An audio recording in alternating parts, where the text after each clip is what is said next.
25 is this one. All right. I should probably take it out of the flip. It'll be easier to see that way.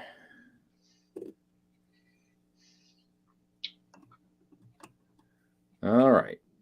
We have King George VI, Emperor. So it was when England still ruled India and all their other areas of the empire.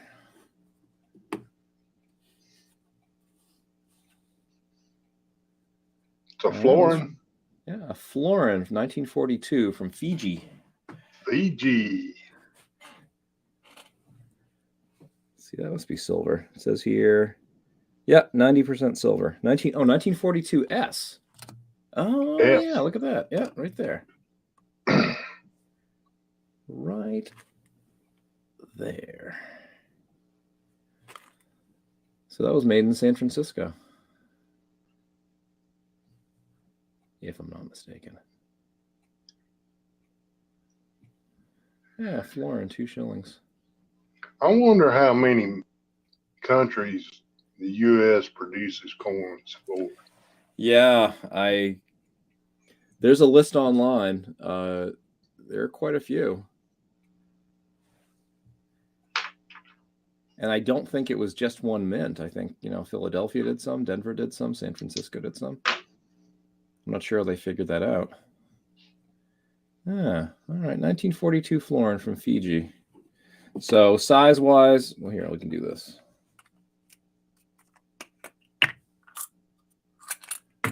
About, small, a little smaller than $0.50. I think we done got your first troll. Oh, one of those JD, bots? you can take care of that. Yeah, so it's about a little smaller than $0.50. All right, so Fiji.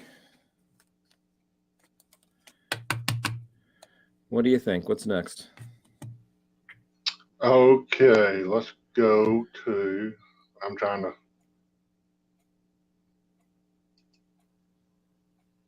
Thanks, Jason. Thank you, Jason. Let's go row 1. Row 1. Number 10.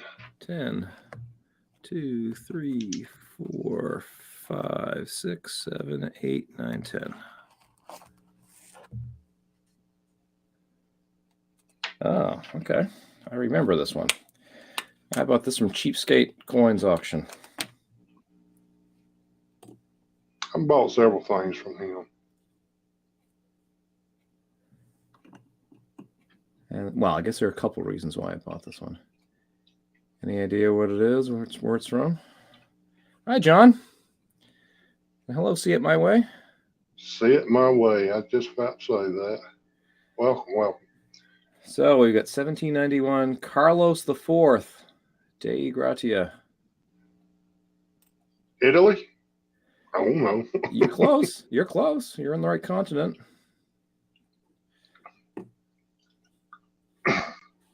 That is a... All right, well, we get some clues here. Let me go here. It is quite worn. It's a Spanish real. It's a 2 reales. So you see the 2 and the R. So that tells you it's a 2 reales. M is the assayer. And Hispania and the Indies, king of Spain and the Indies, the Spanish Indies. And the reason why I bought it is because a lot of times when you see these, they're from Mexico, so you have MO, or they're from Lima, so you get the LMAE, or they're from Potosi, Bolivia, and you get the PTSI. This mint mark is NG, and that stands for Nueva Granada. New Granada. And that was in Guatemala. And the original, if I remember correctly, the original Nueva Granada was destroyed by an earthquake, and they rebuilt that city in Guatemala. And you don't see a lot of coins from that mint. So when he had that, I thought, oh, that's real. I don't have any from that mint. So that's what the NG is. But this is really, really worn. But hey, who knows where, it's Spanish silver, so it could have been circulating here. Yep. But yeah, that's a colonial Spanish 2 reales from Guatemala, of all places. All right. All right. Let's go row 1. Row 1.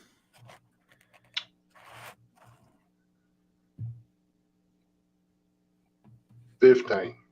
15. 1, 2, 3, 4, 5, 6, 7, 8, 9, 10, 11, 12, 13, 14, 15. Oh, okay. You might have seen this one before, Paul.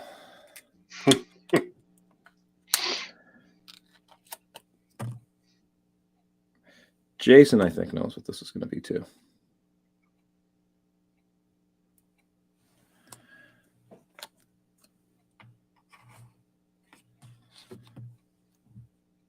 So there's one side. I have no idea which is the obverse. Well, that's not true. This is the reverse. Is that a hammy? That is hammered, yeah. Yeah, North Jersey's got it. It is an 8 Maravedis, and these are made in Spain. And they were made when, Spain was paying for an awful lot of wars. And so even though they had a lot of silver and gold and precious commodities coming from the New World, they were still spending an awful lot of money on their military and their colonies. And so this is a copper coin that was originally minted in 1619, but as time went by, to sort of manipulate the money supply, they revalued their copper coins. And right here, you see a counter date of 1641. So in 1641, this coin was still circulating, but they revalued it. Oh, I'm sorry. Actually, the story goes a little deeper than that. Between 1619 and 1641, they revalued this. So this was 8 Maravedis, which is kind of like 8 cents. And they revalued it. They cut the value in half. And then things got a little crazy. So then they decided in 1641, they were going to bring it back to their value of 8 Maravedis. And to affirm that, they restamped it. Oh, it's upside down, actually. And that's the Roman numeral VIII, the 8 stands for. Yeah. So that's an oldie. That was probably a Doug coin. You can kind of tell. You certainly know what Doug coins look like. Yeah. Like all that dirt in there. And let's face it, in Spain, it's going to be probably like Arizona type of dirt. Really kind of clay. That's what that one is. All right. That's kind of a neat one. I like those. Jason, back when I was selling more coins. When did countries quit making hammered coins? Really, in general, they stopped making hammered coins in the 1700s sometime, when a country started taking a little more pride in their coinage. But it really depends on the country.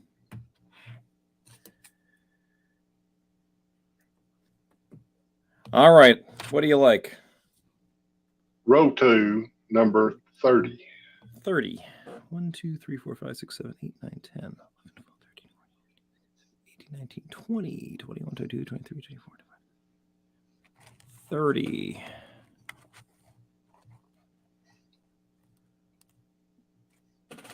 Oh, okay. This is not really a coin.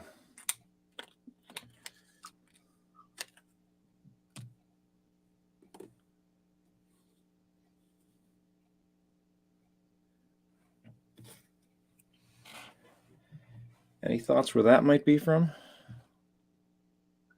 Hey, Mike. This is probably the Hey, Mike. The FR kind of gives it away.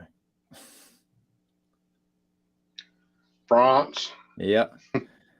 So LUD is, I believe, Ludovicus, which is Latin for Louis. XVI, Louis the 16th. This is the king who had his head chopped off with Marie Antoinette.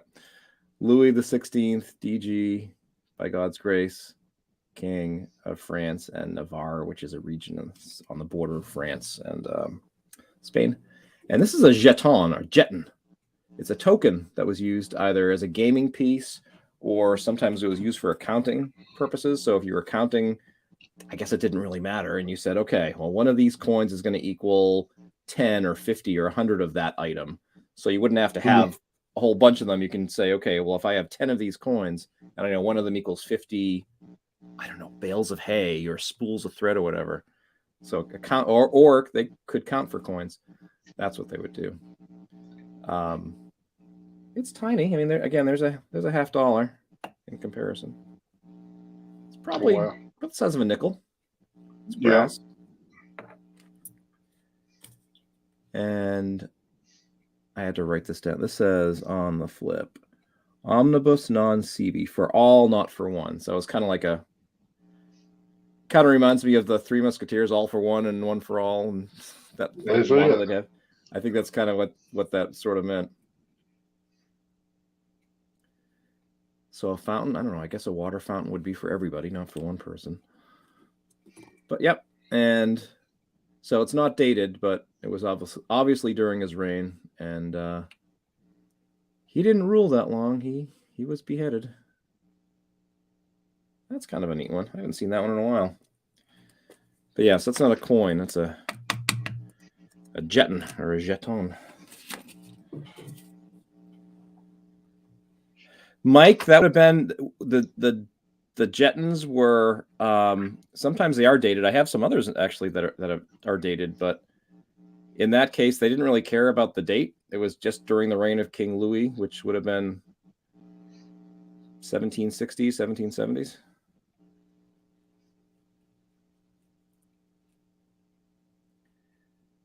He was beheaded in the 1790s, actually. So 1793, I think it was.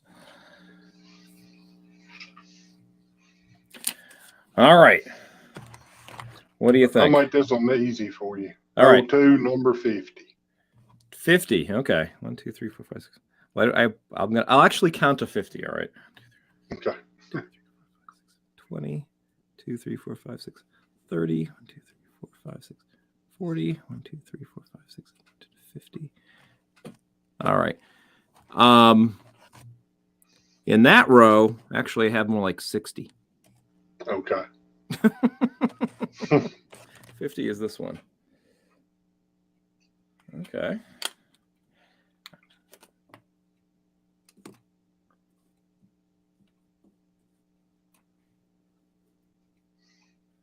So we know who she is. Queenie Pooh. Queenie Pooh. Queen Victoria. Who I think is no longer the longest reigning monarch in English history. I think Queen Elizabeth has officially surpassed her. I think I read somewhere that Elizabeth's been on the throne for 70 years, which I guess something like that. Yeah, so it's 2020, and it was 1953 or 2 when she was like a teenager. Yeah, exactly. She was quite young. All right, so we have 1871, Queen Victoria.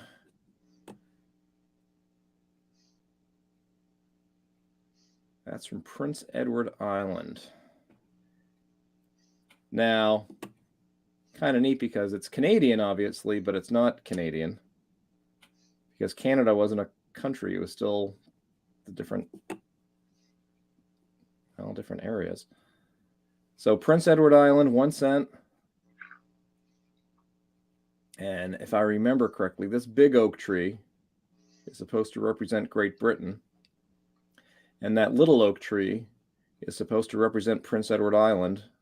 And so, yeah, this big tree protecting this newly sprouted, I guess, tree. And that was supposed to be the relationship between Prince Edward Island and Great Britain. All right. That's a neat looking coin. That isn't it. And you get a little bit of wood graining in it, too. I'm noticing. I wonder if the front has the same. Yeah, you got. I've never she's noticed like that. 200 years old or something. Yeah, Queen Victoria.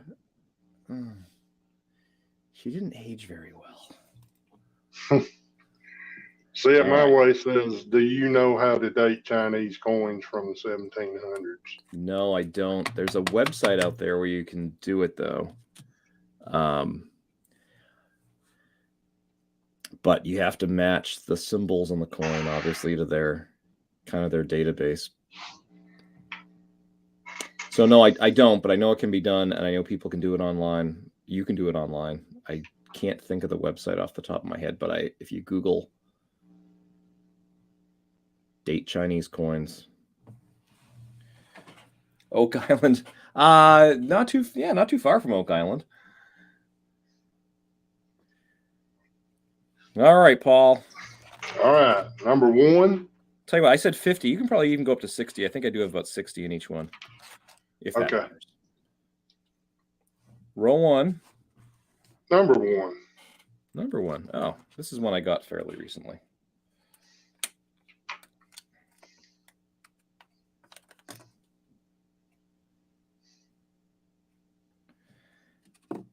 It is my only hold coin.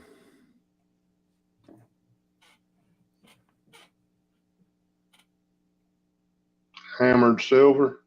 Hammered silver. So 710 is from 1710. You see just a little bit of the 4. So this is a Spanish, colonial Spanish, 4 reales.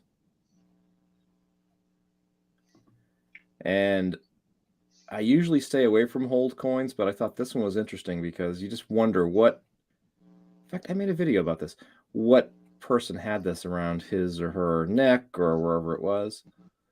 So, yeah, Y is the assayer, and you can barely make out the P for Potosí, Bolivia. So this was made in colonial, in the Spanish colonies, Bolivia, Potosí. And another way is it's called the Pillars and Waves. And if the wave, because Potosí, Bolivia is a mountain, and it was a terrible history to it. They just enslaved the natives down there and made them work in the mines. But one of the ways you can tell, even if you didn't know, is if the wave crests underneath the date, so it looks like a hill, looks like a mountain, it's from Potosí. Mm-hmm. And the other ones are just the opposite. The wave will start here and will go down. Deal. And that tells you it's from Lima, Peru. Oh, okay. And then on the other side, just have the cross. And you can also tell where it was minted by the cross and the ends of the cross when they're kind of squared off like that. But right John there, you can see the. Asked, do you have any of those smallest gold coins? Do I have any small gold coins? No, I don't have any of those smallest. You mean the Spanish coins? No, I don't have really... I don't have any really small gold coins. I've got a couple of American coins and one British coin. I don't have a lot in the way of gold. But there's the P for Potosí, Bolivia, the mint mark. So plus it kind of, maybe not so much on that side. Looks a little bit like a heart. I don't know. That crack is not because the coin cracked after the fact. It was because it was just hammered and cut and beaten on by I shouldn't laugh, by those poor Native Americans who just literally worked to death in the mines. But yeah, that's I don't know, I'd call that kind of like a pirate coin because 1710, that's when Blackbeard and all those pirates were sailing around the Caribbean. So yeah, there's the 4 for 4 reales. It's silver. 1710 is very, very clear date, which you don't always get. So I thought that was neat. And yeah, I'm okay with a hole on that one.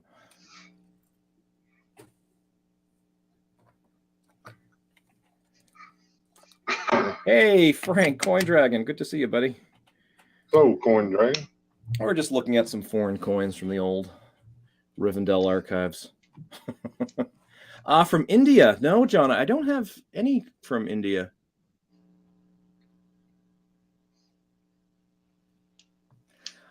In general, John, if I bought any gold coins, I would absolutely want them to be slabbed by NGC and PCGS. And the gold coin, the very, very, very few gold coins I have are slabbed by NGC or PCGS. I don't know. Unslabbed gold kind of scares me a little bit. Unless I could buy it from a reputable coin dealer and he or she could verify it on their machine in front of me. Because gold is rather expensive. Those gold coins. Look Spanish moi. This one? Yeah, that's from that's colonial Spain, Potosi, Bolivia. That's where that one was from. All righty. Row 2, number 2. Row 2, number 2. Row 2, number 2. Oh, this is a neat one. I don't even know if I can fit it in here. As Donald Trump would say, it's huge. It's huge. All right, it's from the Bahamas. Elizabeth II.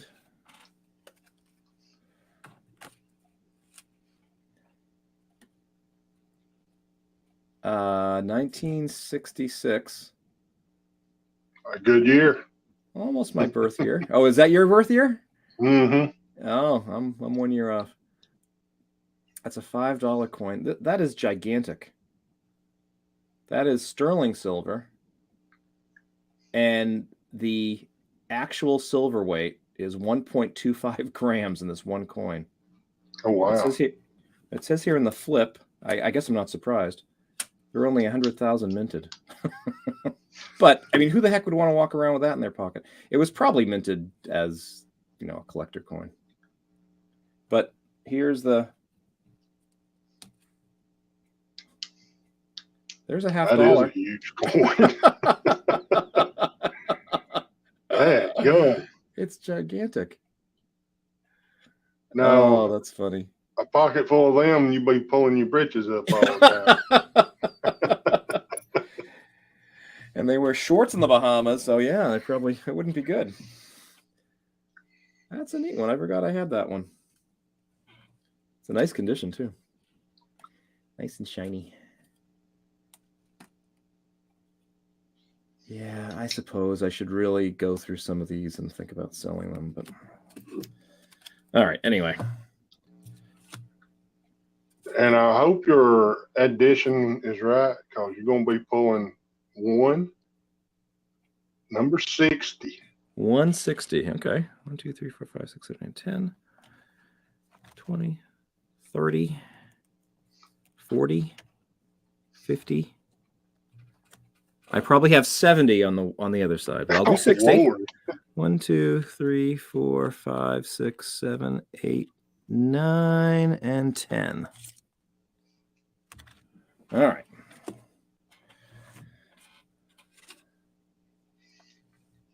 Oh, I don't have they never put a piece of paper in there to explain what it is, but it's kind of obvious where it's from. Mm-hmm.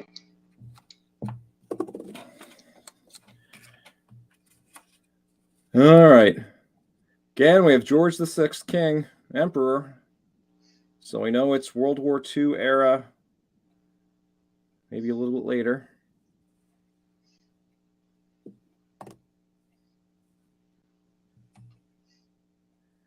That's a half crown from New Zealand. Where did my little pointer go?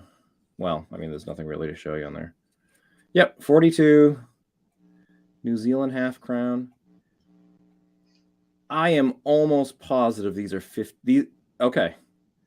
Australia, when they minted their coins in this era, their coins were 90% silver, if I'm not mistaken, for much longer than British coins were sterling silver. So 1920, British converted their sterling silver coins to 50% silver. This is 50% silver. So New Zealand New Zealand followed England's lead in reducing the silver content to 50%. So that's a 50%er. But if this were Australian, it would be 90%, if I'm not mistaken. But that's a nice condition. I mean, for a coin that's 80 years old.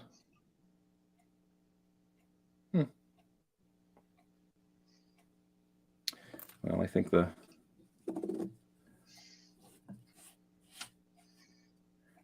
obverse is not that bad either. I think the reverse looks a little better, but that's not going to really.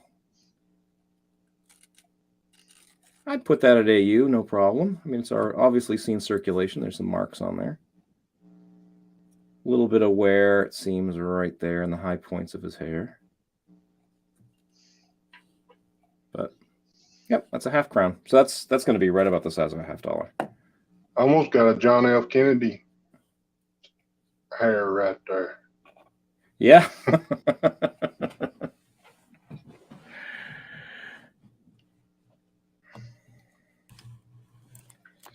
Coin Dragon says, I'm going through an old pill bottle full of coins I just labeled. Weird. Huh.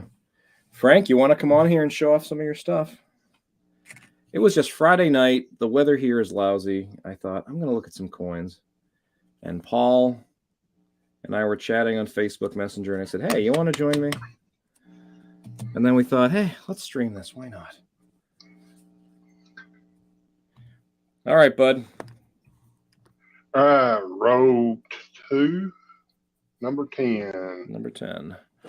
1, 2, 3, 4, 5, 6, 7, 8, 9, 10.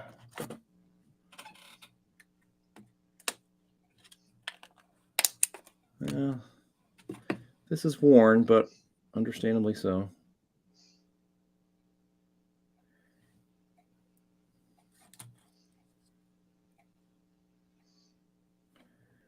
Well, again, we have the FR. That's a French coin.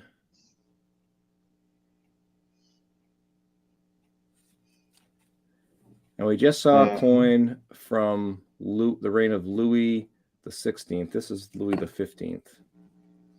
His daddy. Papa. 1731. And that is called a half écu. Half écu. So it's like a half crown. I think écu means shield, or comes from shield. And that is a cow. That's the mint mark. And I don't, well, it probably says on here where that is from. Huh. It's from a city called Pau, P-A-U, or Po. I have no idea where that is. Hey, Mike. Time for your maps game. Yeah, really. Geocacher. Oh, that's what I could have done too. But say 1731. That's a neat old coin. It is. That's 90% silver. That's worn.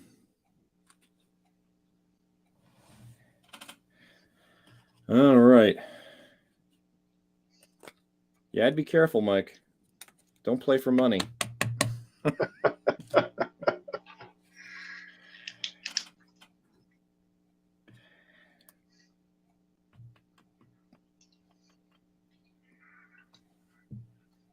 All right, Jonathan, you got to promise me you can't look in the chat. Okay, I won't. Just look at a $10 bill and don't pull one out. Name the president on that bill. I don't believe there is one, isn't it? Or is it Hamilton? Nope. No? Well, is it Hamilton? Can't remember who's on the $10 bill. Lincoln's on the 5. Yeah, I think it is Hamilton. Hamilton wasn't a president. Jackson's on the 20. Because wasn't there a big fuss about Jackson's portrait being taken off and they're going to put Harriet Tubman on there? Or was that the 10? I think it's the 20, though. But name the president that's on the $10 bill. There isn't one. It's if it's Hamilton, he wasn't a president. Correct.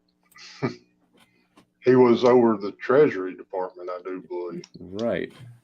He was a founding father. Yeah, he established the first bank of the U.S., much to Thomas Jefferson's chagrin. I learned that from He didn't want a Jersey Ray national bank. He Diggs. wanted local banks, state banks. I learned that from Jersey Ray Diggs. I didn't think nothing of it. That's a good way to win some money, though. That's not bad. Maybe you win a $10 bill. bet your 10 against their 10. Oh my gosh, that's funny. All right, that was number 10, wasn't it? Yeah. Out of row 2. Okay, full disclosure, I took a nap earlier today. I've got nap here, so just here I can do this. Hold on. I'll look more presentable. Maybe I'll look more presentable. Maybe it won't make a blessed difference. Forget it. The damage is done.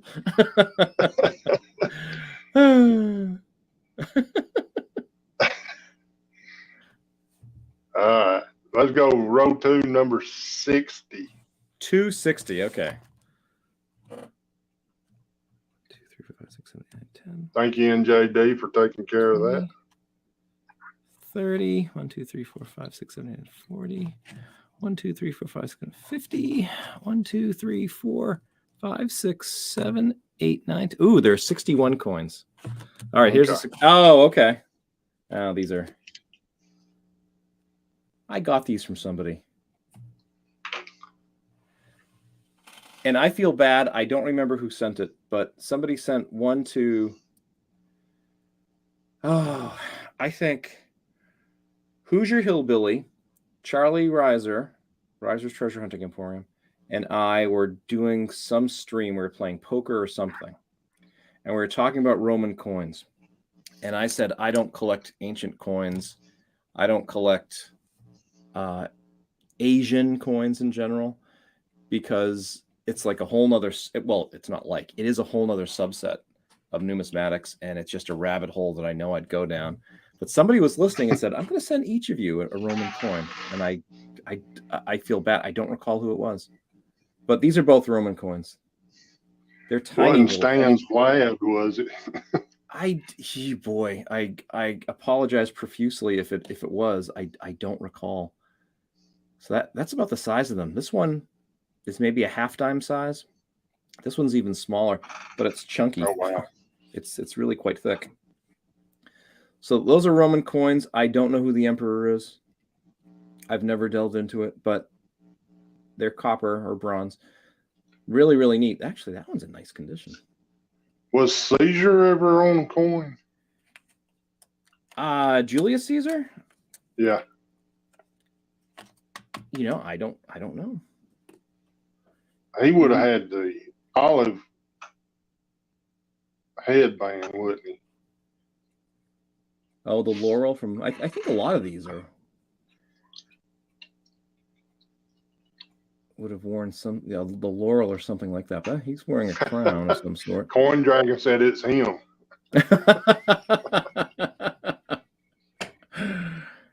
But that's neat. I'll take the other one out.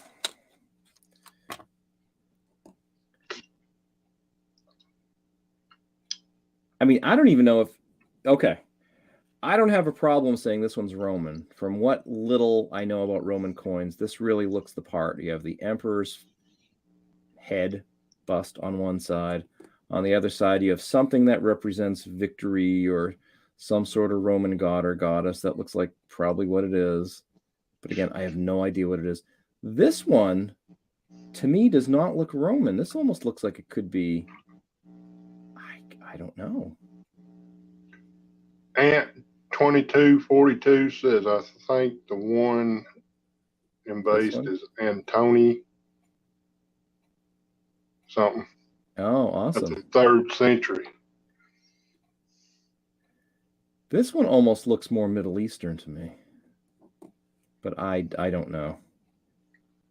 Or it could be from India. It could be from, who knows? Just all those symbols there. It looks almost I don't know. I'm not even going to conjecture because, like I said, I am not at all conversant in ancient coins. But those came from a very kind person who, when he heard that neither of us, or none of the three of us, had any Roman coins, those were sent. That's cool. That is cool. That was years ago. I'm going to run and get me some water right quick. Let the chat pick either row 1, row 2. Row 1 has 61 coins in it, and row 2 has 70. And I'll be right back. Okay. So, hey, Ant, and thank you for that. Was it Yorkshire? I don't think it was Brian. I tend to think it was somebody from the U.S. No, it definitely wasn't Yorkshire. But he's the kind of guy who would do that. It's funny, the people in Great Britain who dig up all these Roman coins,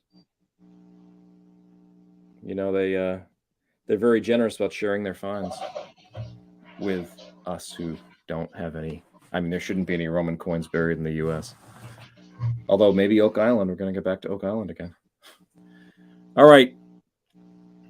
Anybody want to put a 1 or a 2, so like 1 dash or 2 dash, and then give me a number, let's say 60 or lower, and we'll take a look at that row, that coin.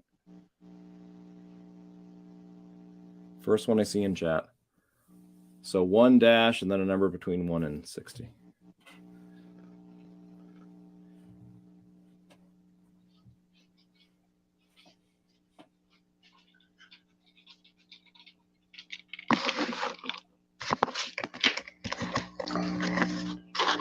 All right, I'm back. Can you see me? See your belly. All right, 127. Chris picked 127. Let's see. 1, 2, 3, 4, 5, 6, 7, 8, 9, 10. 1, 2, 3, 4, 5, 6, 7, 8, 9, 10. 1, 2, 3, 4, 5, 6. Oh, one of my favorite coins of all. Uh-oh. A Bicentennial Quarter. Nope. Older. Oh, okay. We're just talking about England. It's a hammered. It's silver. It's tiny. Half dime? No, it's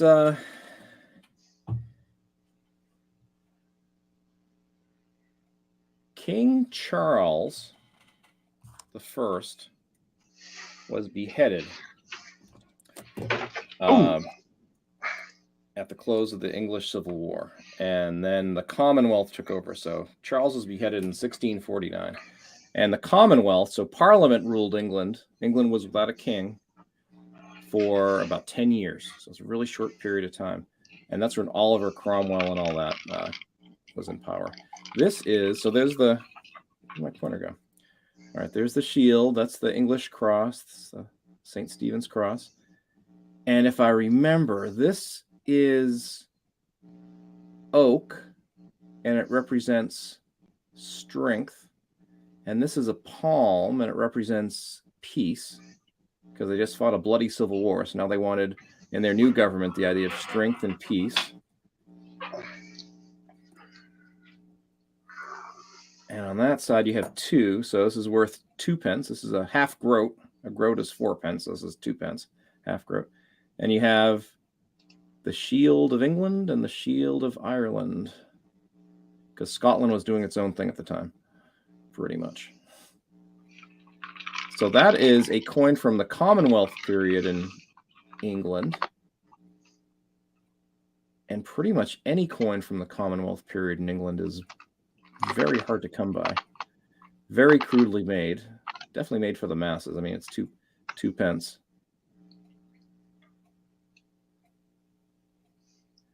And this is, do I have a penny down here?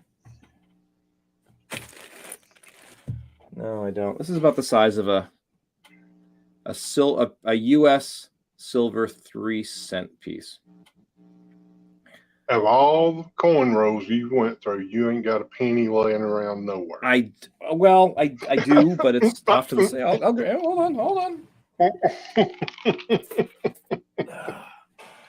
All right. Jonathan ain't gonna let me back on anymore.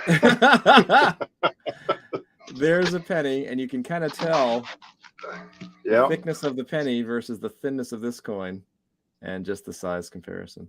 So it's a tiny coin, but I just think it's a neat period in English history. It is hard to come by Commonwealth coins, and I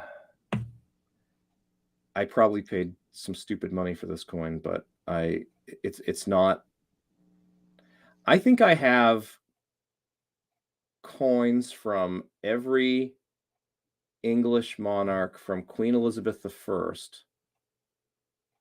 to Queen Elizabeth II, and including this period when England didn't have a king, but it was a Commonwealth, except for one monarch, and that's James II, who, all right, the Commonwealth lasted 10 years. Charles I was beheaded. Then there was the Commonwealth, and the Commonwealth lasted about 10 years. Then his son, Charles, became King of England. So the Restoration, Charles II. Then Charles II died, and his brother, James II, was king for about 3 years, and they didn't want him because he was Catholic, and they didn't want the Catholic on the throne because the whole Henry VIII and the separation from the Catholic Church and all that. So then James II was deposed, and that's when William and Mary became the co-regents of England.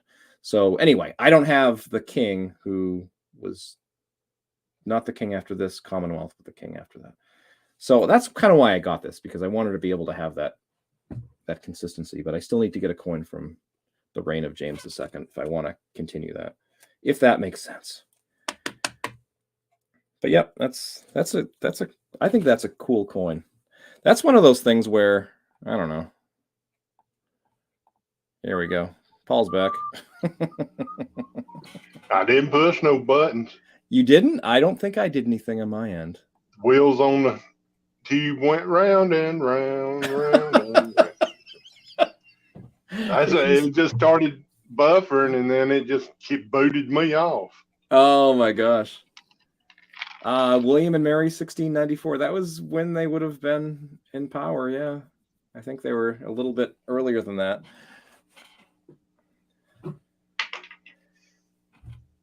I think it was like the 1680s when James was deposed and all that. All right. What do you think, Paul? You want to keep going with this? We've been on for 48 minutes. It's whatever. Hey, I've got all night long. I like revisiting these because, literally they're in my safe. I don't look at them that often. Yeah. Oh, and I'm going to write that down. Hold on, buddy. Thank you.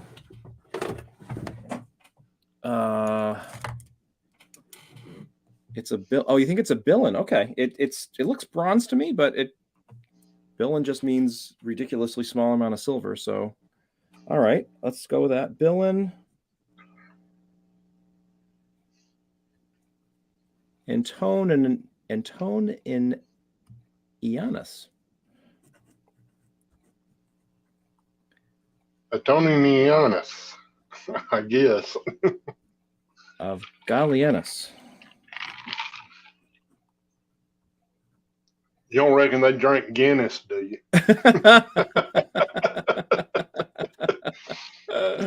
And okay, so 250. I'm here all week long. They drank a lot back then. AD. Oh, excellent. I'll put that on there. Thank you, Ant. That's great. Can I please link? Yeah, here. Can I please link so that you can confirm? I'm not sure what you mean. Link to what? He probably wants to come on. Well, you know what?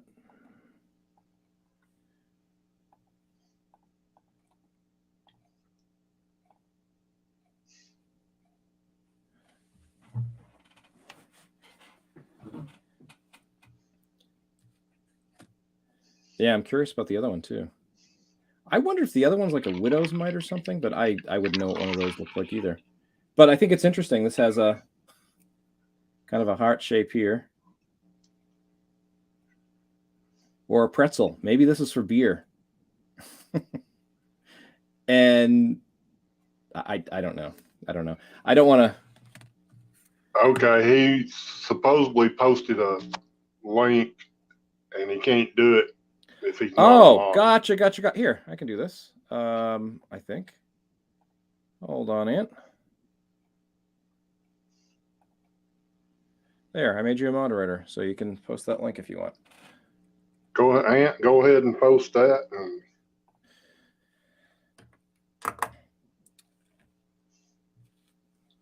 Yeah, I really know so very, very little about ancient coins. He also said maybe the other coin is a medieval Indian. Yeah, that it looks kind of like that Sanskrit sort of writing. That's cool. Gee, Ant, you didn't send those to me, did you? No, I don't think you did. And you can now post that link you wanted to send to Jonathan. Yes. I hope. Yep, your name is in blue, so you're now a moderator. All right. Any more? Paul, you're up. You give me a number 1, number 59. 59. Going towards the end, huh? No, one is not the end because that is 70. 1, 2. All right, 2, 3, 4, 5, 6, 7, 10. 2, 3, 4, 5, 6, 7, 10. 1, 2, 3, 4, 5, 6, 7, 8, 9, 10. 1, 2, 3, 4, 5, 6, 10.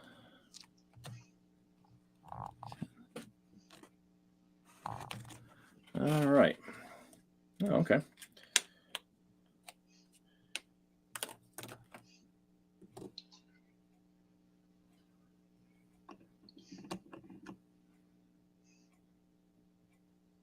Yeah, anybody wants to come up? Jason, Coin Dragon, Ant. All right. So there we have George V. Britain. Yeah. Well, yes and no. Yes and no. Strictly speaking, no. What? That is a florin from Australia. Okay. 1927. And Parliament House is there, obviously, like their Capitol building. That is beautiful. That is a nice one. I like how the date is inscribed on that. I do too. Yeah, that's neat. All right, U.S. Mint. Get with it. That's right. So this would be, gosh, I don't know if this is at least 90% if it's not sterling. I don't recall if Australia was 90 or 925. Jason said he's stuffing his face. Let's all guess what he's eating. Tacos. But yeah. Yes, that was the only year they made that coin. That's a beautiful coin. Oh, that's a neat one. Oh, Jason's eating steak. Oh, that's nice. And feeding his dog steak too. What's up with that? You gotta have to share the wealth, Jason, with your fur babies. Jonathan, Ant posted the link for you. Oh, thank you. All right, I will. There's the link. Well, this is going to be on YouTube. I will go back and look at that, I promise, and maybe learn a little bit more about Roman coins. I'm scared. I'm telling you, if I start delving into ancient coins, I'm gonna, even though ancient coins are, they're Greek, there are Roman, you can just do the ones from Constantinople. You can, it'd be another rabbit hole I'd spin down. I'm really careful about not doing that. NJD said he loves it. He eats dirt too, so I guess he's not a good judge. Yeah, First of all, the steak, if I had any pets, they would not see it.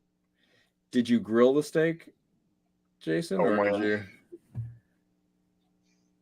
Because there are people out here.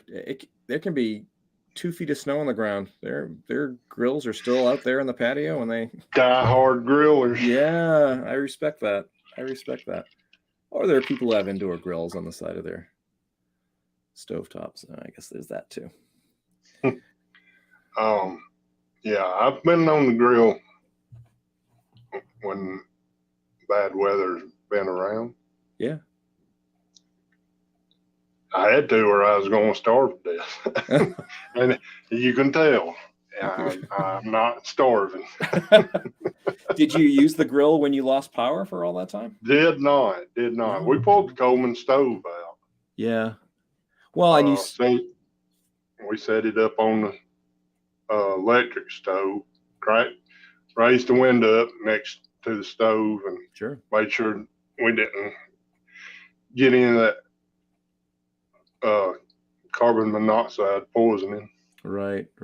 So, and also set a little fan in the window too to help pull it out. So.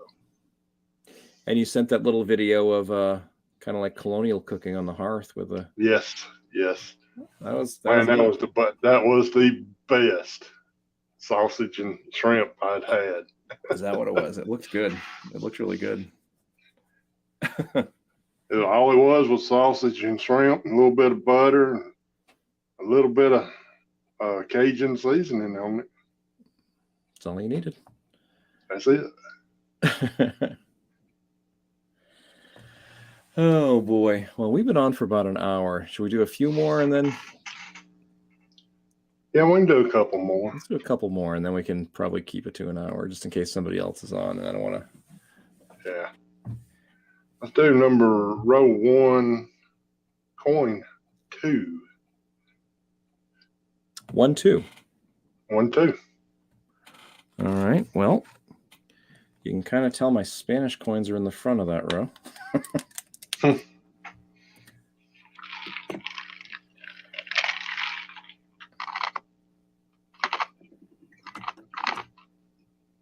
That's long neck, ain't it? He looks like he got a long neck. Yeah, the portraits on Spanish coins are not very flattering. All right, so we have a coin that is about the size of a $50. Clear date 1774. Carlos III, by God's grace.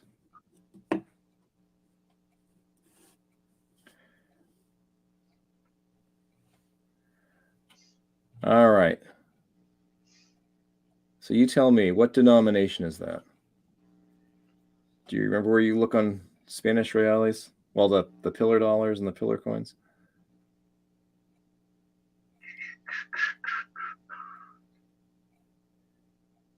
Well, maybe you can't see it if it's right there. You have 4R, so that's a 4. This is a 4 reales.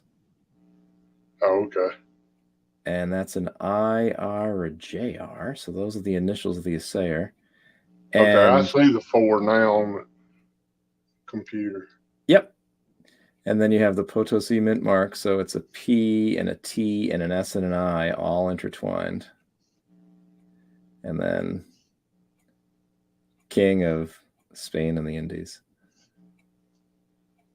And if it had more detail, you'd see on the ribbon plus ultra, which was their motto.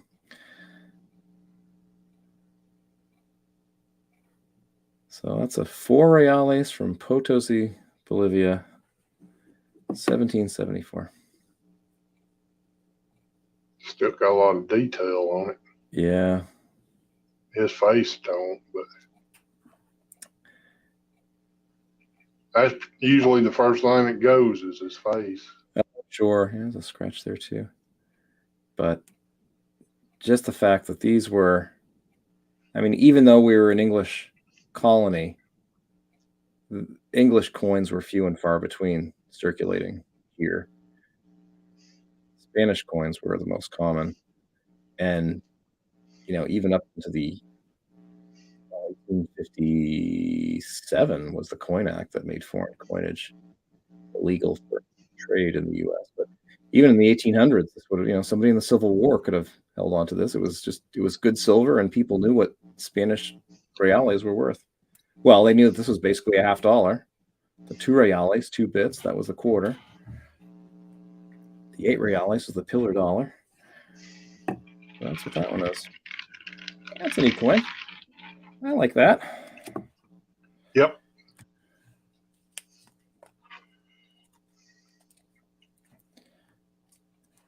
Oh, and I have a note here in the back that I'm sure I have it on the other ones too. I took a bunch of because a lot of these Spanish reales were counterfeit, either back in the day or today.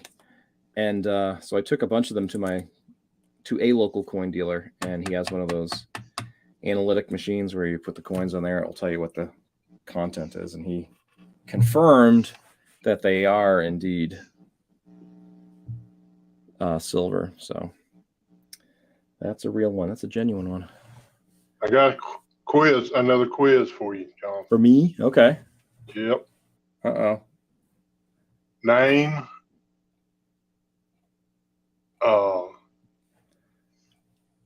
daggum, I done forgot the word I was going to use. Name a coin that they had to change.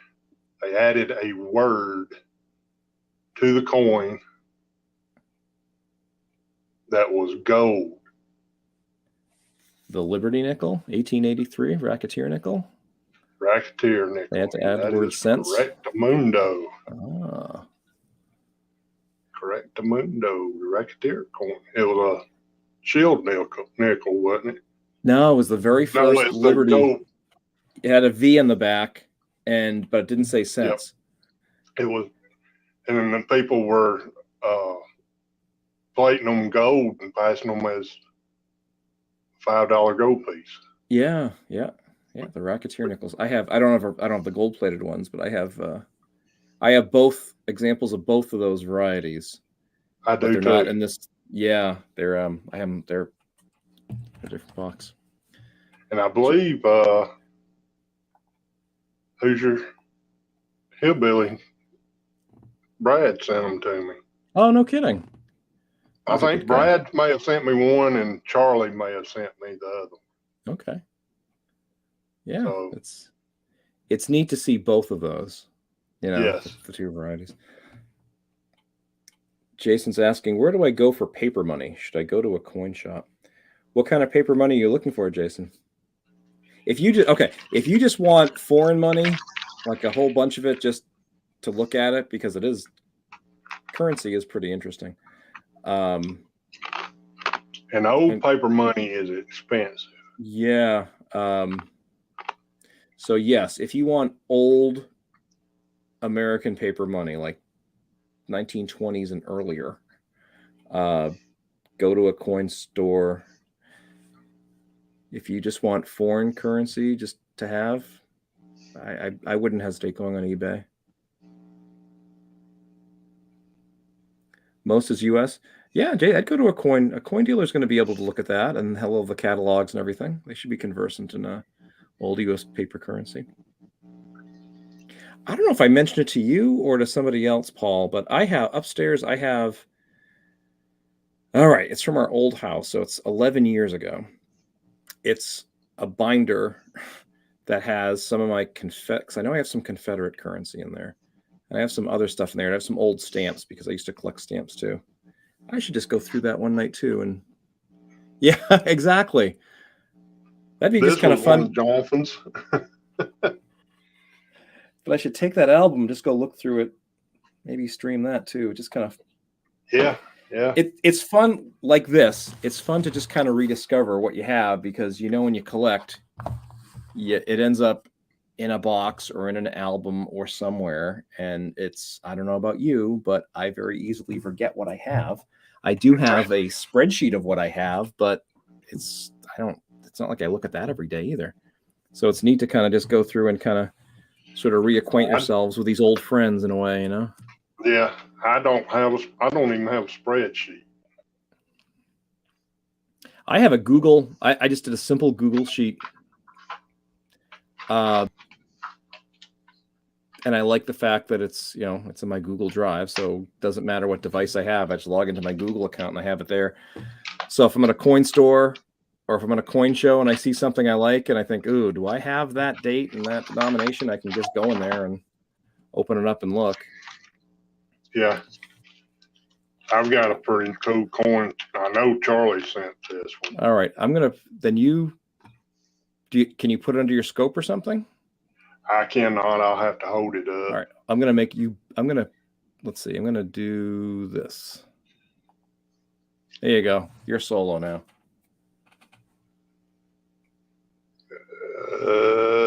A Colombian $50. You got part of it right.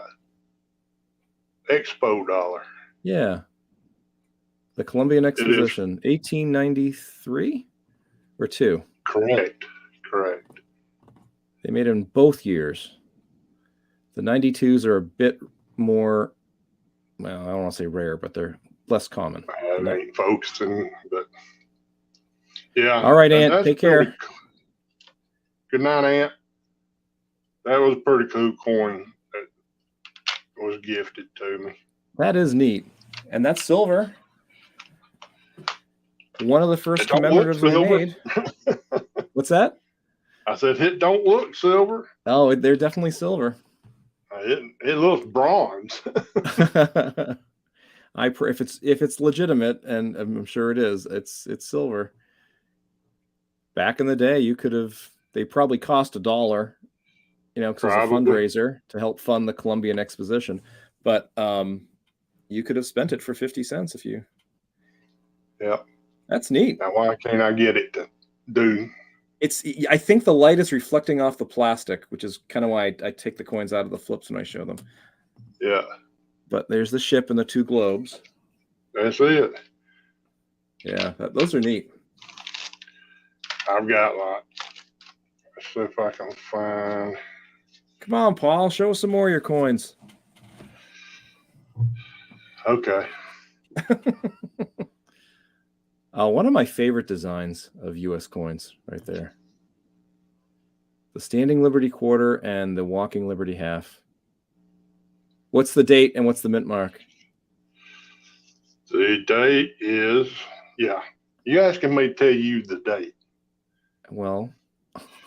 It is 1938. Okay. And I don't think this one has a mint mark on it. No mint mark. Speaking of Mark, where's Mark the Berg Hunter? He's usually up and around. Oh, maybe somebody else is streaming. I don't see a mint mark on it. Okay. It's a Philadelphia.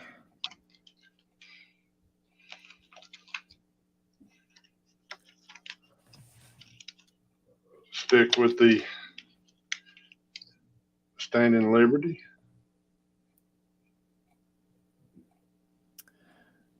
Yeah, those are neat. I like those too.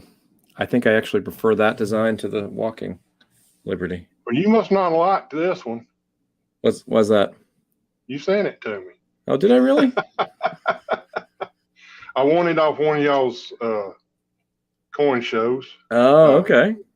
Roll cent hunts, coin roll cent hunts.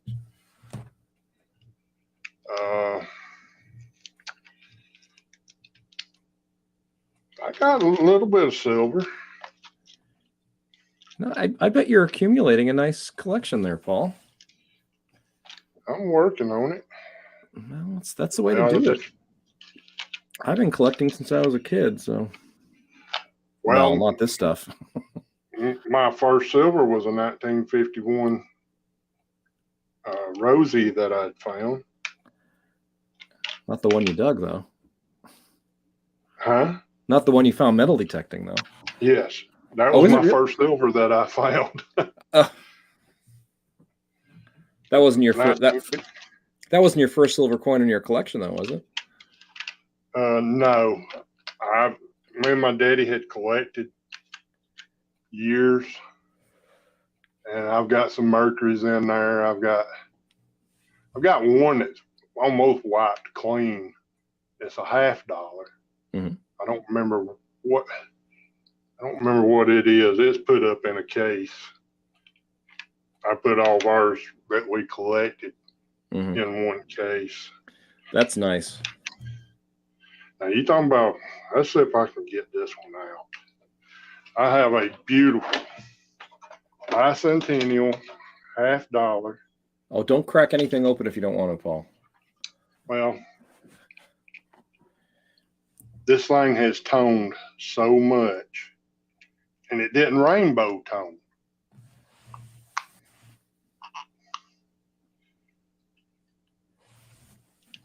They usually pop open pretty easy. But Tony with 5280 Adventures sent me. I'd asked him if he had any $50 that he wanted to give away. But this is the tone of it. Wow. Now, is that a silver Bicentennial? I don't think it is. You can tell by the weight. No, I'm only asking, Paul, because the copper nickel ones don't. I don't want to say don't tone; they tone, but that one is kind of like a silvery bluish tone to it. Well, the blue's coming off the phone. Oh, okay. But it's like it's brass. No kidding. And it's that way on the hole. There you can see a pretty good shot of it right there. It toned on both sides that way. Hey, main dirt sweepers. That's interesting. You just never know. It could have been put in And a it certain seems like it's getting. As soon as I got it, I put it in these cases. Yeah. And it seemed like it's toned even more. So. It's funny, Paul. Some people do not like tone coins at all. I like tone coins. Like this, that the 4 reales, this is just crazy dark. I mean, I wouldn't want it to tone any more than that, but I like a dark toned coin.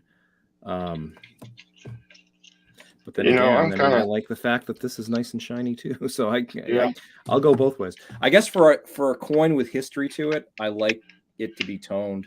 If it's an odd color, or obviously if it's really shiny, somebody went at it, and I try to avoid that. But yeah. So I do not mind toning at all. Don't clean your coins. Now I do have some 1960 pennies that I did clean just because I knew they was going to be in my personal collection. Right. And you're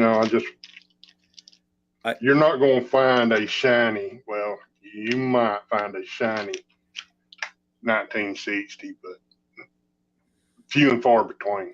Right. And coins from the 60s are not, unless it's a really rare error or something, they're not going to be ridiculous. So cleaning them is not going to make that much of a difference. Yeah. This is Belinda's only silver. It is a 1952 quarter. Did she dig that?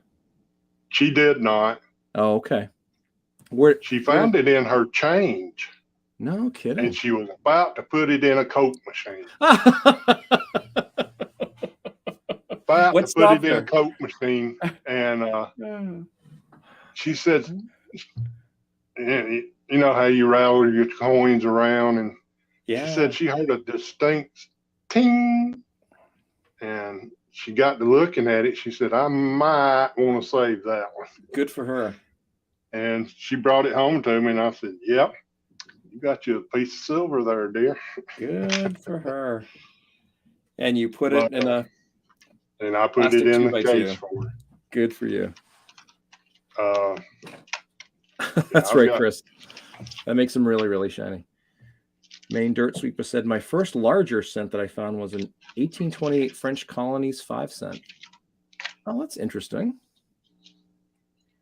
And then other people have sent me some stuff. There's one I'm wanting to find. I can't find it. So you get fancy. You go with a 2000 grit, Chris. I just use Brillo pads. I mean, they're cheap and dopey. Then I can do the pots and pans with them. So no, you know, especially with detectorists, people will say don't clean the coins. They're your coins. You do what you want with them. Preserve them, record them. Don't go crazy about you know, getting upset with people who clean coins. I mean, if they're encrusted with dirt and everything, then you might as well clean it. All right, that looks like a Benjamin Franklin, but I can't quite tell. It is a Benjamin Franklin. And what's the date of it? 63D. Franklin half dollars, I think, don't get enough respect in the coin collecting community. I think I like them. I do too. I really like the reverse, the Liberty Bell. Yeah. I like the look of Franklin half dollars more than Kennedy half dollars. Although I like the reverse of the Kennedy half dollar, the presidential seal. I don't know. And I like the the bimetal coins. Okay. Oh, Canada? Or is that, where's that from?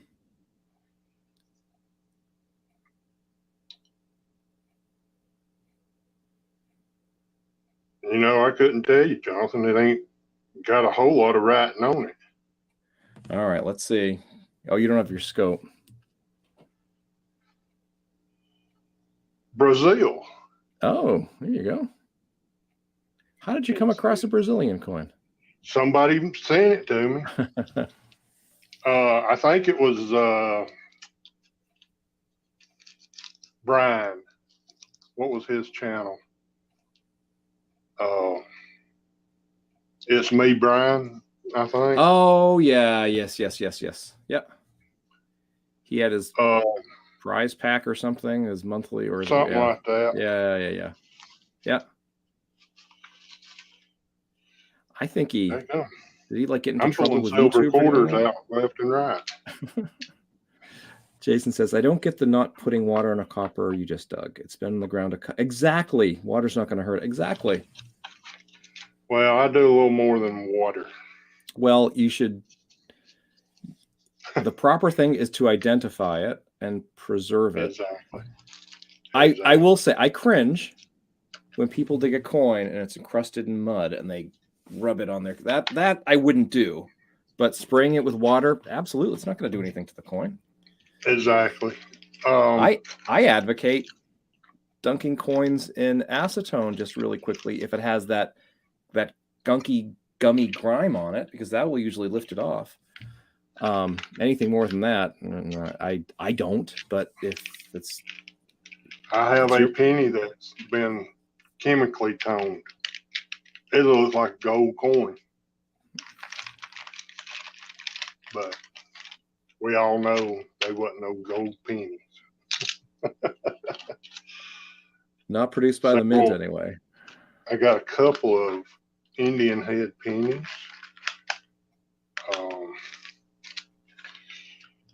But we'll get into all those another time. Oh, you could.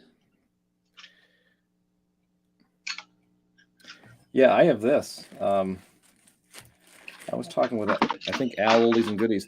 This is in the back of my safe. It's a Ziploc bag. And these are the coins that got me started in coin collecting. I got these from my parents. Some of these are my granddad's who died before I was born. And I never put these they were in my collection, but I never put them I kept them separate. And these were way in the back of my safe, and I was trying to put something in there, and I heard it hit. So what is that? And I reached back. And I thought, I should just go through these again. And Again, going down memory lane with these coins is neat. Is that from your? Yeah, look at the age of these bags. Yeah, yours looks older than mine. Yours is yellowed. Mine's Well, this is some more of that collection of my daddy's. Yeah, when he was in Germany.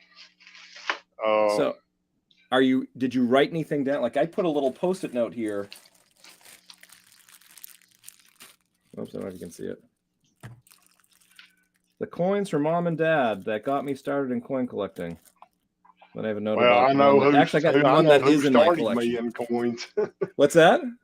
I said I know who got me started in coins. So, and I don't. Have you ever seen one of these, Jonathan? On these little manila envelopes? In a sense, I have, yes, but not from Littleton. That's after we started collecting coins. He signed me up with Littleton's. They had like a kids program. Yep. And I've got four manila envelopes. I've got the coins in them. This one is. Oh, let's see those. Yeah. See if I can turn this up right. Chris says, I keep them dirty because you can see details better with dirt than without. That's true. And Jason said, we made quarters look like gold in chemistry class in high school. That's cool. This coin is from Laos. Oh, interesting. I know you can't see it too good, but it's probably about the size of a $50. Okay. What year is that? Oh, again, I'm going to be messing with my hair. 1952. 52. Yep. That's neat. So, Sirius, I got some from Sirius, India, Salvador. So all that was from the 70s. And you still have the original envelopes. That's neat. And then that's the way they sent it. They sent the coin, just stuffed it in the envelope. And right. But I can see a lot of kids just taking the coin and putting it somewhere and throwing away the envelope. I think the fact that you have the envelope is neat. Yeah. Does the envelope say where the coin is from? Like the country? Or is it it's got Laos on it. The Kingdom of Laos was little known to the world until the Vietnam War made its strategic location significant. Yeah. Since then, everyone's attention has been focused on this area, including coin collectors. Laos has issued only one series of coins consisting of 3 denominations. Here you are offered one of them, a 50 centimes, made of aluminum, issued in 1952 in uncirculated condition. That's neat. Coin shows a flower on one side and a book on pedestal on the other. So, yeah. That's pretty cool. That is neat. There ain't much from my childhood that I've got left. Yeah. I've got these and I got a toy cap gun. And if I'd known about Matchbox back then, what they'd be worth today. Oh my gosh. Yeah. I know. I had a set of the first Star Wars movie. I had a set of the Star Wars figures and I gave them to my neighbor or something. Boy, those probably would have been worth a lot of money. But I have some of the coins from when I was a kid. I have those stamps from when I was a kid. I have my own metal detector from when I was 8, 9, 10 years old. I did collect stamps too. But that book's long gone. I don't know. Oh, I was going to say, if you have it, that'd be a kick for you and me to go through our old collections together. Yeah, that's understandable. Yeah. It was about as thick as a legal pad. Okay. But then it swelled up after you got all the stamps in. You're right. I had I some don't know. cool looking Collecting stamps. stamps is fun. My wife collected Christmas stamps, and I know I collected U.S. stamps. I collected foreign stamps. I collected Christmas seals. The American Lung Association did that. Mm-hmm. I remember getting those. Yeah, Lynn, my wife, collected Christmas stamps, and then that kind of got me back into picking up a few here and there, but I never really grabbed hold of stamp collecting again. When I was a kid, I did. But... I think, if I remember correctly, my favorite stamp was a portrait of George Washington, green background, and everything else was wrote in the outline of his portrait and the lettering and the number, like it was a 1 cent stamp. I think it was white or beige.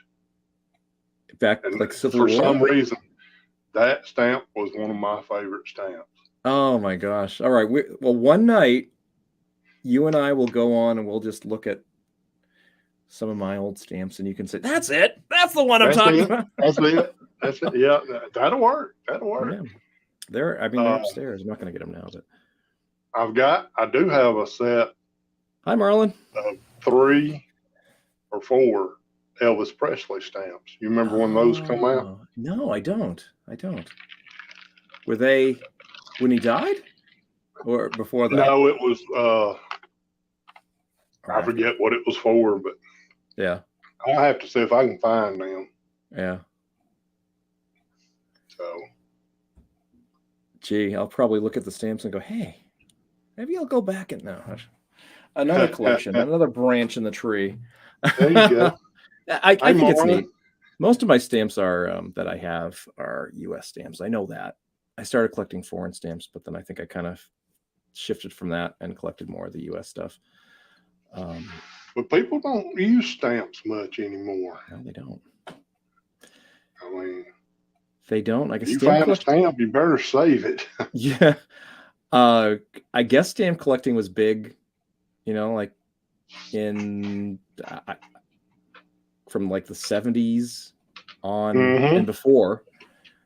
But then I don't know, maybe with the introduction of computers and Ataris and Nintendos and things like that, kids didn't collect stamps anymore. Oh, might want to recheck your 2009 pennies. Somebody has found a Lincoln, when he's sitting on the log. Yep. Which one was that? Formative years. Formative years. Well, he's holding a book, and then his left hand, he got his fingers wrapped around the book right there. Yeah. There's an extra finger right there. Oh, okay. So he had 6 fingers on his left hand. Huh. I know there was an extra thumb early on, but you're saying now that the finger at the bottom has. Oh, interesting. And I forget who it was, but yeah, he had it blowed up and everything, and no kidding. You could see it plain as day. Unfortunately, since we've gone through all the 2009s, I cashed them in. I don't have any 2009s, but I've got 4. You do? I've got the 4. Yeah. I'll when we get back doing penny roll hunts. When we get back to doing our coin roll hunts, Paul, we'll that sounds good. We'll have to look. I've still got all the 60s and 50s and 40s and 30s and 20s and the teens ones we found coin roll hunting. They sat here in the drawer. I just hanging on to them. I don't know why, but that's all right. Let me save them, and later on they get passed on down the line. Somebody else say, "Hey, that's a cool coin." Do you remember this one?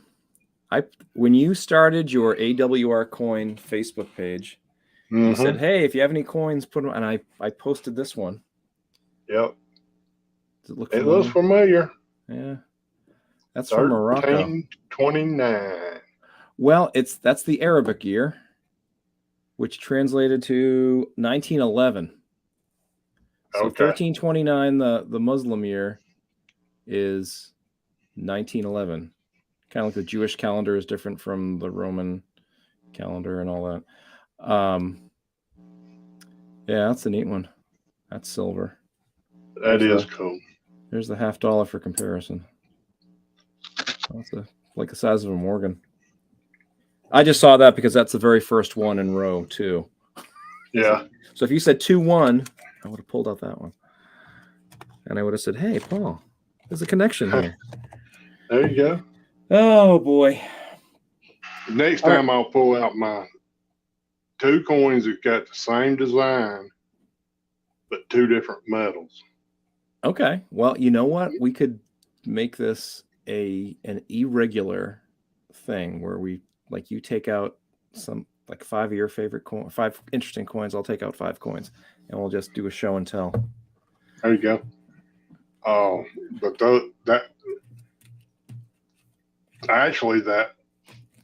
the first one I got was it was from Littleton. I got it when I was a kid, and it was aluminum. Well, I kept it. I hate I'd lost the envelope for it, but I done some research. I think it was last year, because I received another one. I mean, just identical to it. Well, I got one that's aluminum, one that's, I forget what it's made out of. Well, I'm thinking the whole time the aluminum one was a copy. Yeah. Researched it, and sure enough, that year they made them out of aluminum, and then a couple of years down the road, same design, changed to metal. I believe in France, after World War II, they did that because their economy was just in ruins, and they produced aluminum coinage. And then when their economy picked up again after the war, they went back to bronze or copper, nickel, or whatever. Yeah. Yeah, aluminum coins are funny things to hold in your hand. Because, they're like play money, aren't they? I mean, it feels just like play money. Yeah. So that's neat. Well, this was fun, Jonathan. Yeah, you know what? And you got me thinking. I want to do the stamp thing now. I want to look through that album just for the heck of it to see what's in there. Well, I know that's where I have my Confederate bills, and I think I have some old envelopes with stamps on them. I don't know what you call collecting envelopes with stamps. There's a name for it. Covers, I guess. And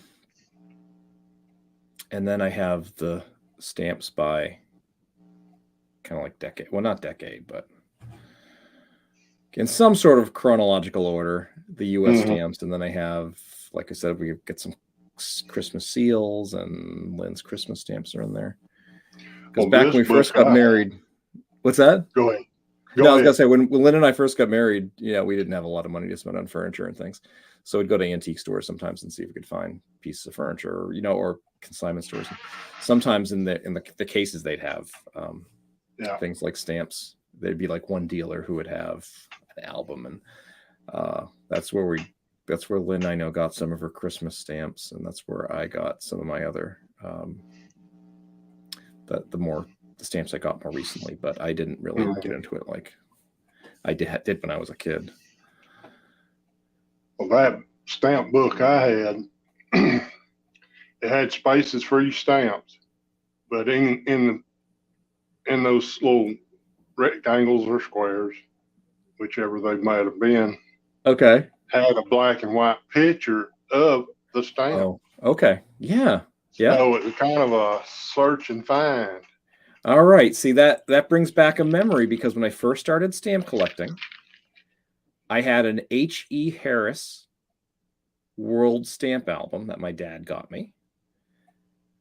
And it was the same sort of thing. And when you put the stamps in there, you use these hinges. They look like wax paper, and they were glued. Yeah. And you'd glue one side to the back of the stamp and the other side to that picture on the album. That's it. And in our first home, we had a flood in the basement. And you probably know where we're going with this. And that album got wet. So I ended up taking those stamps out and putting them in different pages, but they look like it looks like it's double-sided black cardboard, and it has like a clear plastic, I don't know what you'd call it, like not a shelf, but like a flip on it, and you'd insert them in there, so they're behind the plastic, almost like, not like a Dansko, but it's probably like a Dansko type of album idea for the stamps. And yeah, I did that. So my old house, that was like 15 years ago. I did that, put them in this new album, said I'm not putting it in the cellar anymore. I don't want any, issues like that. Yeah. And it's in upstairs in, well, now it's upstairs in our closet. So it's been a while since I've looked through it. But Make sure the roof don't leak. And another thing I remember is when Lynn's grandmother passed away. Her grandfather passed away before her grandmother. When her grandmother passed away, her dad was going through their attic. And when he was in the Boy Scouts back in the 50s, he got, I don't know what you call them, like a Boy Scout patch, badge, merit, whatever it is, for stamp collecting. And he said he found it was a little book, probably about the size of this. And it had pages in it, and it had little stamps, and you put them in there, and you could put them in whatever order you have. And of course, it was up in the attic, so it got all cut. But it was also kind of puffed up, because when you put the stamps in there, it like doubled in size and thickness. And that's upstairs in that book, in that box too. Oh my God, I've got to go through that, darn it all.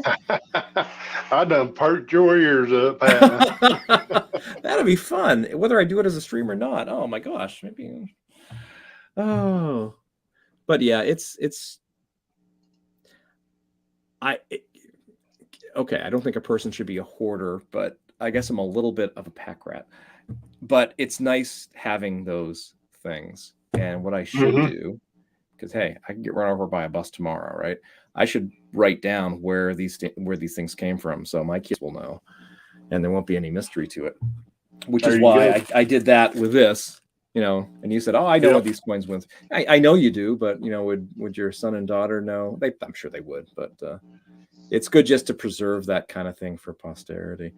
But like all these coins, I look at them and I wonder what's going to happen to them. Like, not one of my kids is interested in coin collecting. I don't know. Give them I don't know. I'm not going to be around to worry about it. What's that? They'd probably sell them and try to make a buck. Maybe. I think they know that Dad is into coin collecting, and Dad, you wouldn't want to just go take the silver $50 and cash them in for $50. They have a little more common sense than that. But I don't know. Like, it doesn't matter what you collect, whether it's stamps or coins or old tools or old whatever it is. Eventually they're only ours for a certain period of time, and eventually somebody else is going to get them, just like we got them. Yeah. And it's going to happen to all this stuff. I don't know. That's like that is tools.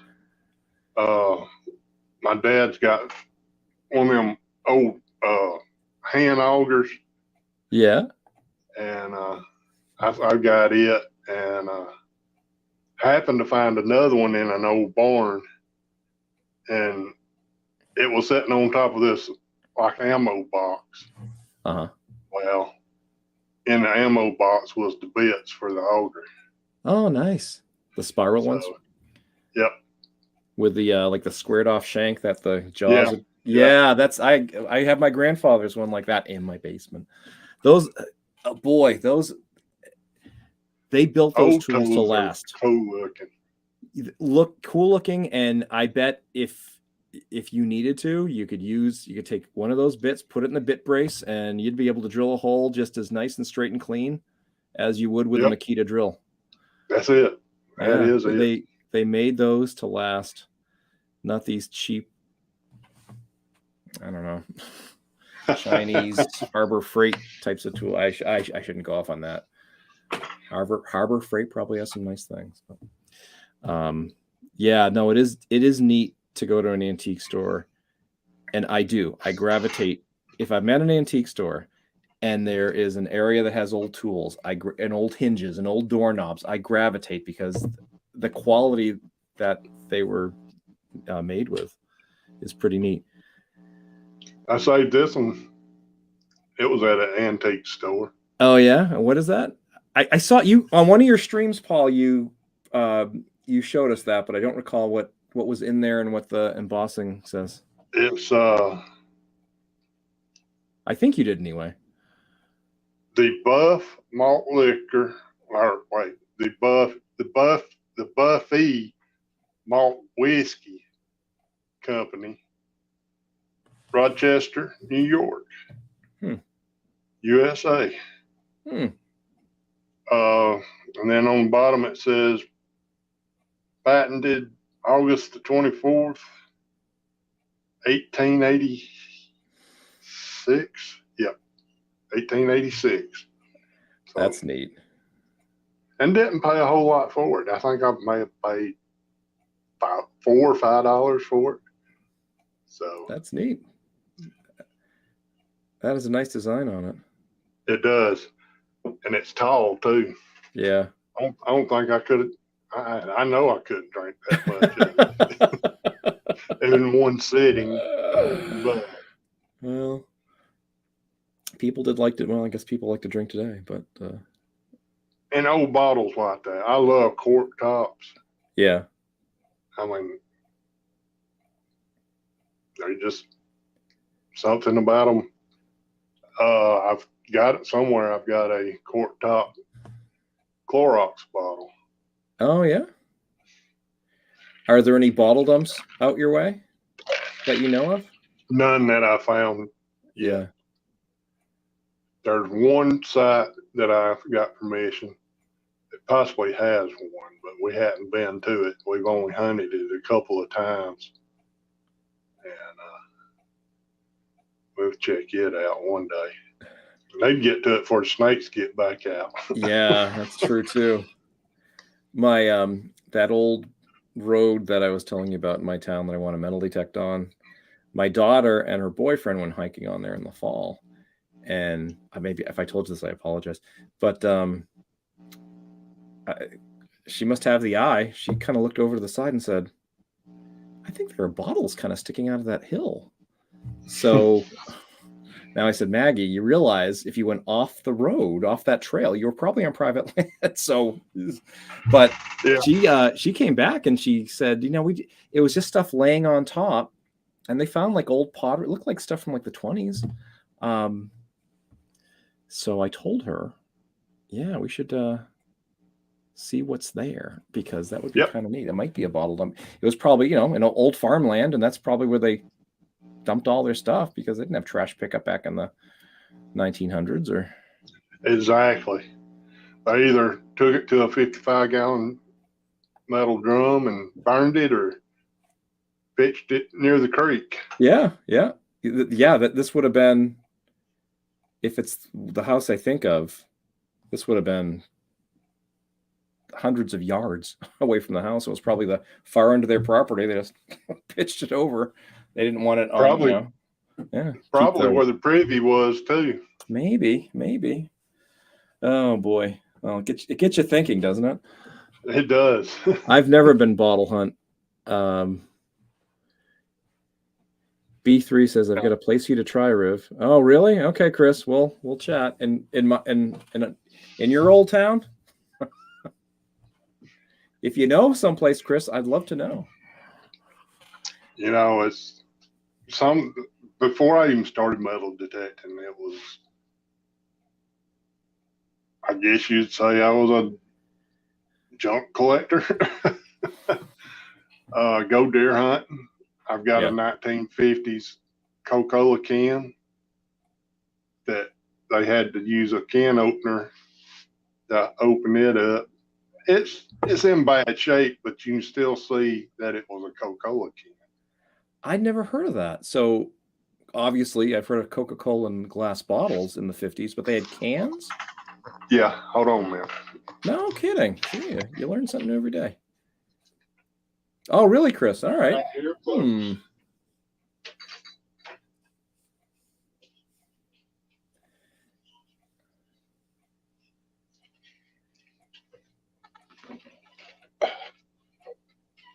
I'd love to hear, Chris. My daughter and I went along the Merrimack River and did some mudlarking and found some old, old pottery. We found some old glass insulators when the water was really low. All right, this is what I seen. This is what I seen. Just laying on the ground. So that looks like just a tin can. Oh, look at that. Oh, that's really neat, Paul.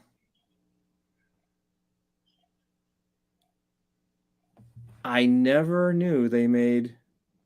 So you just used like a church key or something, and no, like a can opener. Yeah. The old V cut can opener. Yeah. Isn't that a church key? Oh, maybe not.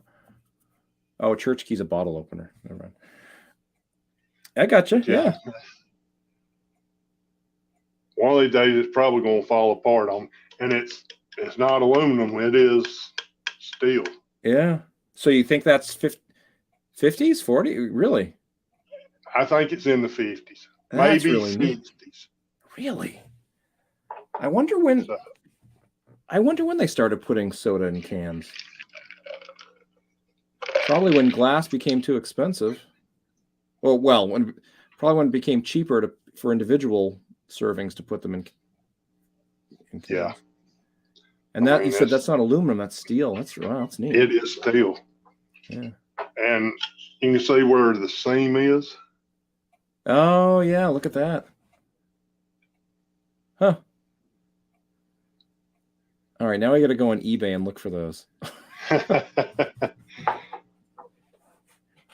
But it's got the one large diamond with the Coca-Cola bottle on it, and it says Coca-Cola. No kidding. Oh, that's funny. You know, just wandering in the woods and just come up on old trash piles. I wished I could remember where they were. Because as a kid, that's all I done. I spent most of my life in the woods or on the lake or in a creek. Well, you're lucky that you did that, because how many kids don't have anything even close to that? Look at some of the stuff I've had is long gone. Being a kid, you know, I get tired of seeing this. Throw it away. Oh boy! All right, I'm gonna do. Let me just show you something I just found. Let's see, Chrome tab.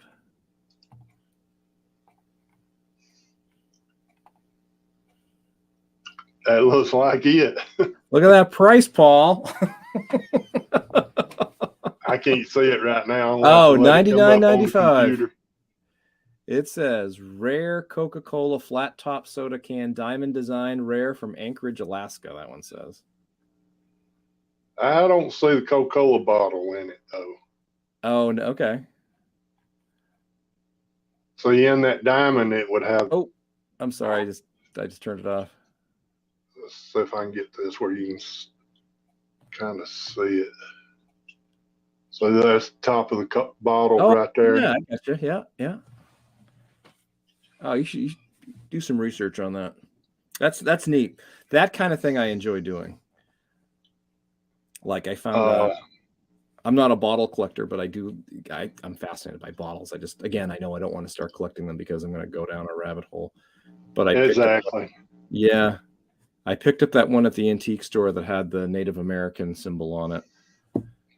And I made a video about the research I did on it and thought that's really, I don't know. I just think it's fascinating. When you a bottle like that and the story behind it, it's really neat. I would love to come up that way because I want to find, if I was to ever get up that way, my bucket lister would be an old ginger beer earthenware bottle. Would it have to be embossed The in any way? Do what?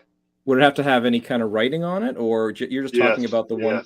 Okay. It had to have writing on it. I've seen plus, those up here. I forget what beer it is. It's got the metal. Yep. Top on it. And the stopper. Yep. I've seen those. I want it with the metal on it and the stopper. Well, you come up here. We'll go to some antique stores, and if that's what you're thinking, are you thinking dig one? Oh, you want to dig one? Oh, okay, that's a different story. All right. I've seen them in antique stores. I have too. Oh, I'm not paying the price for them either. I gotcha. Oh, okay. I thought you were saying they're not common down your way. Oh, you want to dig one? Oh, okay. Well, they are not that common down here. Yeah. I think ginger beer was a English thing. Yeah. And I watched some channels, and there's one guy, he just hit a hillside that was nothing but ginger beer. They was broke. They was, partially there and bottoms, and he would find a hole in it every now and then. I'm like,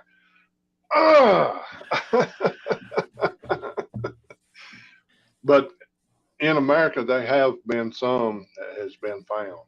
Yeah.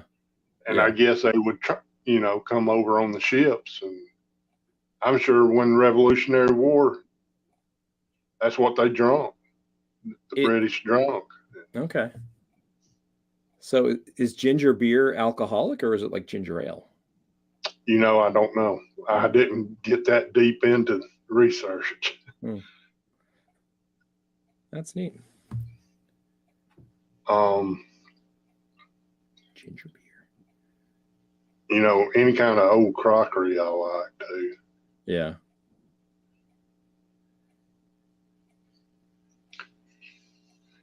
Well, that is neat.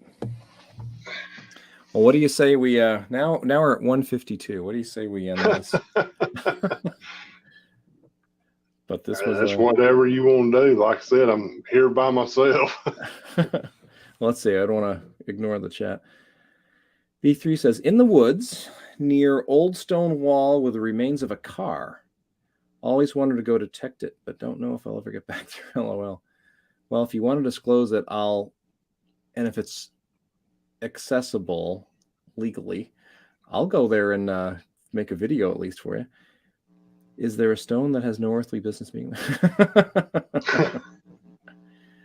Oh, wait, it's Buxton, Maine, and from Shawshank.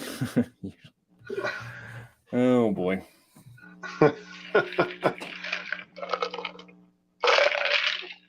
But yeah, this was fun, Jonathan. I enjoyed it.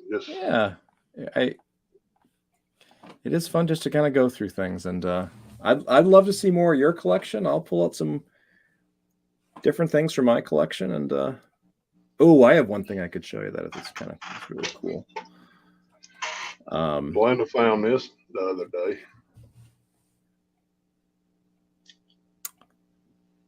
I don't know if it's a Hot Wheels or not.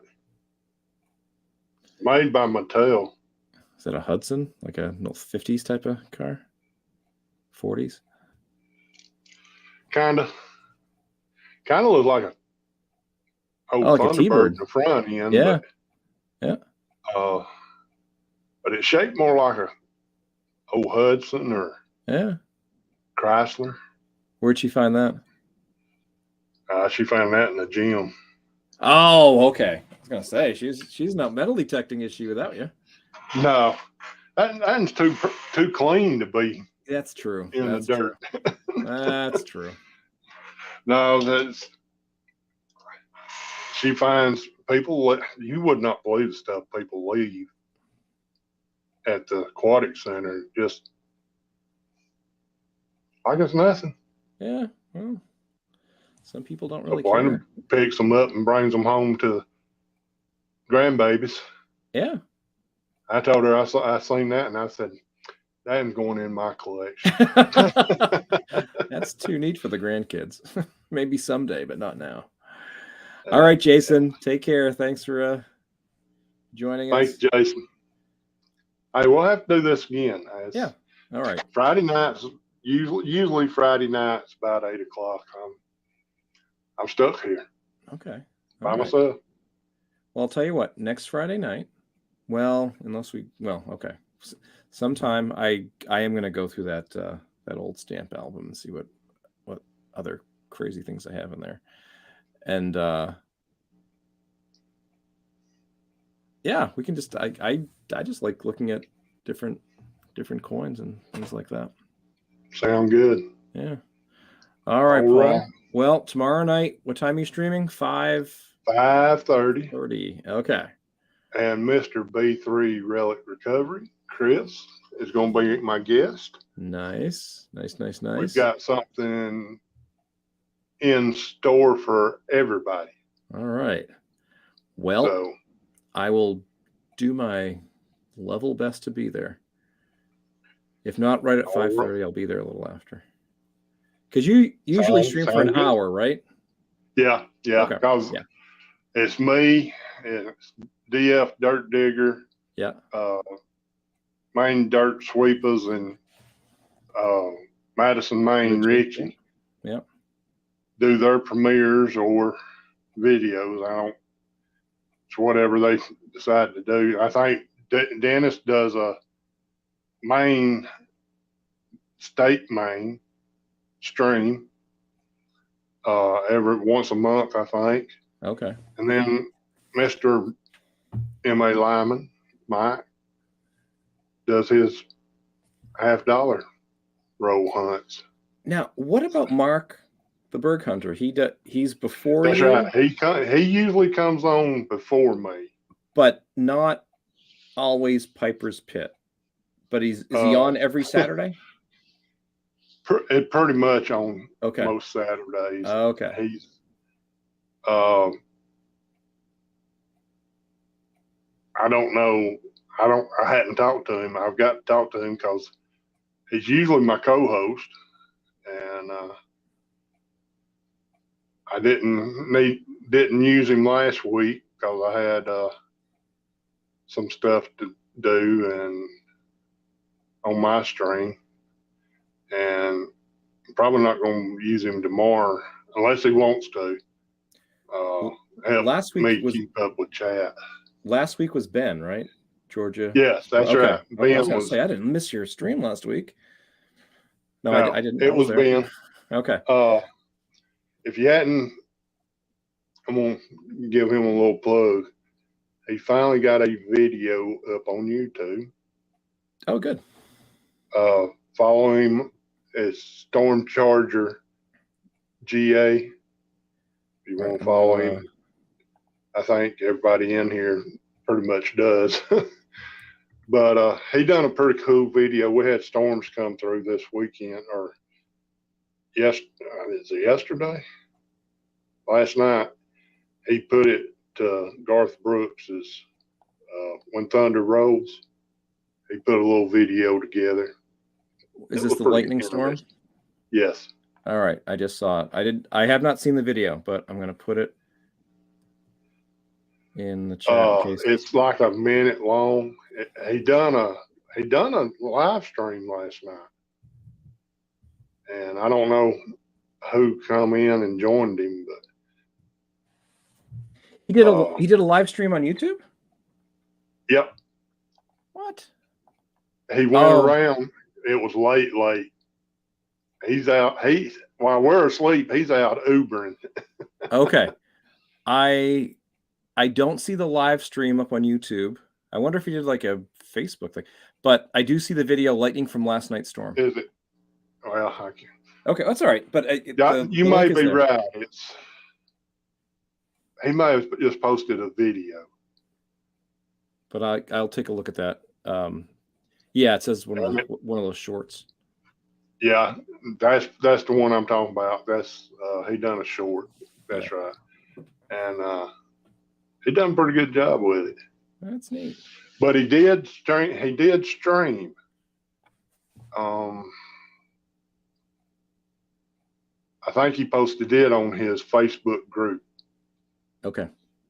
So that's probably it. I'll look there too. All right, Paul. Well, we'll see you tomorrow. Yep. And Chris, we'll see you tomorrow evening. Yes, sir.